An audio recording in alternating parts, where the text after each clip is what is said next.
Hi guys, Paul here. Welcome back to the Anvil Review. Hope you're all enjoying. Hope you're having a great week. It is match day one coming up, fast and furious, as they say. Liverpool versus Newcastle at St James's Park on Sunday. Let's get in straight into it for you guys.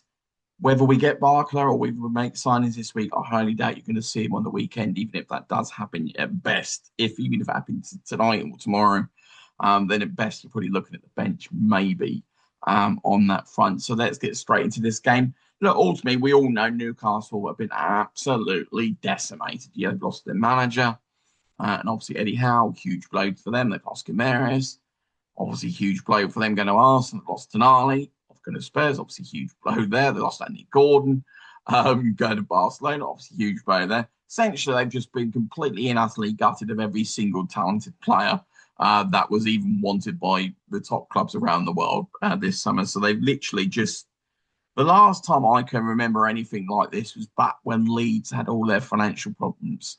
You remember the days when Peter Ridsdale used to own them and before they got relegated, and they just literally had a massive exodus of players. We all know what happened to Leeds from there, but this is just nuts. I mean, you could say essentially, if you ever seen a reboot, this is like a complete, this is not even a soft reboot, it's a full, literally they just sold every single star player pretty much. And you think he's like when the sort of summer before, it's got a feel for Newcastle fans. You win a trophy, you do well in Europe, and you're sitting there, you think, oh, things are going amazing. And a lot of it stemmed, not a lot of it, most of it stems from the fact that without having enough turnover, you can only spend a percentage of turnover. Without having a huge turnover, which is a combination of fans, commercial activity, sponsors, etc., and success, then invariably you're limited as to what you can do, regardless of how much money the owners have. Look, at the end of the day, Liverpool could spend vastly more, yes, because from a percentage of turnover, we generally could do, yes, without a doubt. But Liverpool's owners are incredibly wealthy. Are they state-owned wealthy owners? No. Are they incredibly wealthy? Yes. Could Liverpool, if it was all about spending what your owners had, then loads of teams could spend 200, 300 more every single time. But the reality is that you can't. And unfortunately for Newcastle, they missed that world where Man City were able to sort of buy their seat at the top table. Chelsea completely bought their seat at the top table. Don't get me wrong, Chelsea obviously were a big club, but let's be honest, obviously sort of their takeovers over the years, they were never really looking to be a title winning team in the sort of the 80s and 90s. And so it is what it is. Unfortunately, it is sad, even for Villa as well. But they're just in a position where the only way they can get to a position where they can spend more is to get the turnover up. Easier said than done, isn't it? It's a vicious merry-go-round. So you have to win titles to generate more commercial activity, to generate more revenue. It's one of those, isn't it? Unfortunately, and so it is sad to see a team get completely gutted like that. And I think it's so dramatic because teams like Brentford and Bournemouth could say, look at us for the last 2 or 3 seasons. We've been completely raided. And then they've had to sort of replenish themselves. And so it's a situation Newcastle found themselves in, isn't it? To some extent, well, not to some extent, it is this summer. So what Newcastle will turn up? Look, the one thing you know about Newcastle, they have passion, they have energy, and they have fight. And whenever we play up at Newcastle, it's always a tough game for ourselves. I'm sure it will be that. I think there's a multitude of factors in play. They're going to be up for it regardless of who's playing for them. And we're going to be in a position where we're not completely fully fit. We've already seen that already. The manager's already said that already. So the last 2 sort of first halves that we've played in pre-season have been very good. Can we stretch that out to sort of 65 minutes and get 2 or 3-0 up in this game? We shall see, isn't it? We shall see on that front. Ultimately, we know we've got the quality. We do know we've got the quality. We also do have some deficiencies.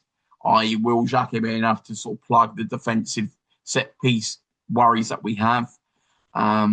Will the fact that our midfield tend to just empty and nobody seems to care about? It's not. Well, I don't think caring somewhere. I just don't think they have any defensive mindset or nous to really even read what's happening around them to really protect the defence. And so until such time, we have to accept. We don't have to accept. It'll be incredibly annoying when you're just endlessly saying where the fault lies, and it's so glaringly obvious what happens to us on the break.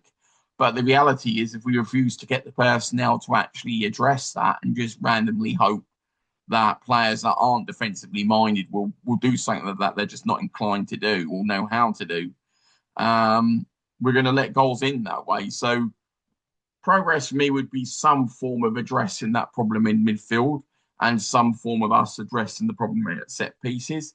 I'm obviously from an optimistic point of view, which of course we should be. Well, we all know we've got stardust talent in Isak. Hopefully, he can get off to a quick start.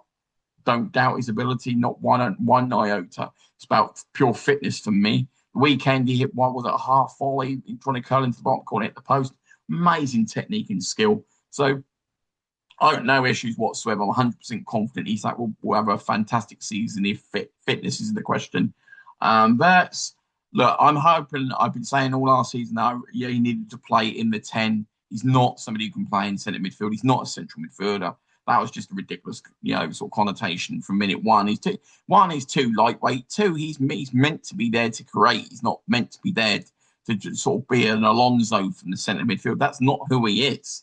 Alonso was never there to score goals for Liverpool, and he didn't. He was there to control the possession and pass the ball. And he read the game well. But Verts isn't an Alonso type player. Verts is closer to a 10 than he is, being a central midfielder. And so I'm happy that he's playing in where he should have been in the first place for me. On that front, I think Muniz have a good season. Obviously, we're all looking to see how Xhaka does. Hope fingers crossed. Please God, no injuries.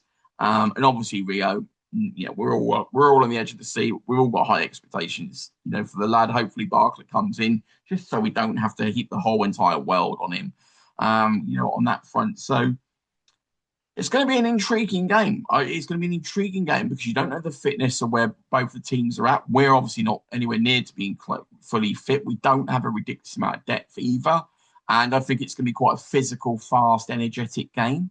Look, the weather conditions could play a big part. Obviously, if it's a baking hot day, where the weather's been, then that's obviously going to really take it out of the players. It may become a bit more of a ponderous sort of game, at least after the first sort of 20 minutes or so.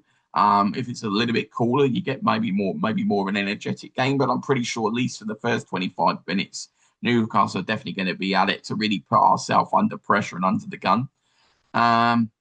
Look, I just want us to get a positive start, on multiple levels. Of course, it's all about the win. It's not just about the win, though. Last year we go, the first 10 games is all about the win. It's not. We could see in the first 10 games we were lucky in almost all of them. And so we knew the results would catch up with us because the performances were awful. And so it's not about us winning 4-0 would be lovely. It's about can we put in a 2-0? Can we put a 2-0 performance in with a solid performance by defence, as in we don't give up 12 opportunities from set pieces, as in we don't give up 4 opportunities on the break where we need miracles from Alisson to basically dig out the midfield for not being there. And so that would be really what I'm looking for. I as much as I'm looking forward to hopefully a better start to the season from Verts and obviously Isak and Rio, I'm really looking forward to. I'm hoping one, yes, we all want to. I don't think we can get from a pure entertainment perspective. I don't think it can be any worse than last season. It's the worst season I've ever had as a Liverpool fan for since 85 all the way up to where we're up now. So in 40 years, it's the worst full season I've ever seen Liverpool have ever put together from an entertainment and a results perspective. And so from my end, I think it will be more entertaining. I think this game it'll be a good litmus test as to just where we're at. I've been pleased with the styles of play in the first half of these friendlies, and I understand why the drop off has been in the second half. We haven't really got that much to address the drop off, though. That's the only problem, apart from the fact we're obviously not going to train as hard, as you would in pre-season, but we don't have a crazy amount of depth. So it'll be interesting to see how Iriola manages how we sort of get ourselves up to that sort of 100% where he wants us to be, given the sort of personnel makeup of this team. Because let's be honest, we haven't brought that much in, and so he is playing with a lot of the cards that were already in the deck from last season, with a view that both Gakpo and Jones could also be going as well. So it'll be intriguing. I'm going to go with.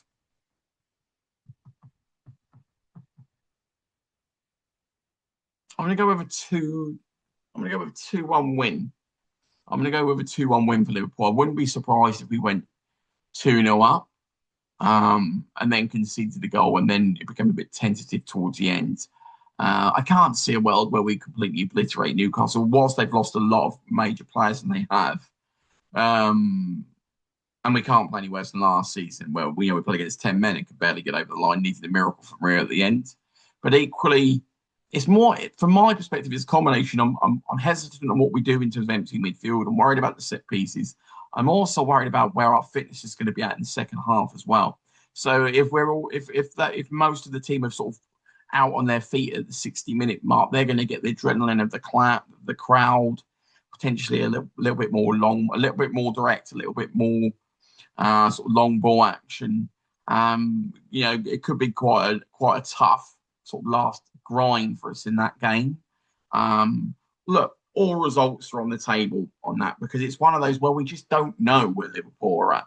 From a fitness perspective, we know where the squad is. We all talk about it. There isn't anybody alive, including the manager, that doesn't know the squad's not big enough at the moment. And so it is hard because we don't have crazy amounts to come off the bench.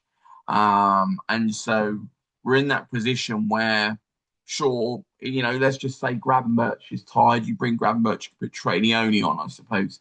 But it's still, regardless of how much we love Trainioni, we all love him, it's still a tough Premier League away game, and he's still very young. And so expecting him to be Javier Mascherano, in terms of being defensive in the midfield. And I always hear people go, oh, yeah, it's not like Liverpool want Steve McMahon from the 80s. It's like, I don't want Steve McMahon I love Steve McMahon. I don't want Steve McMahon from the 80s. I want Fabinho from 10 years ago.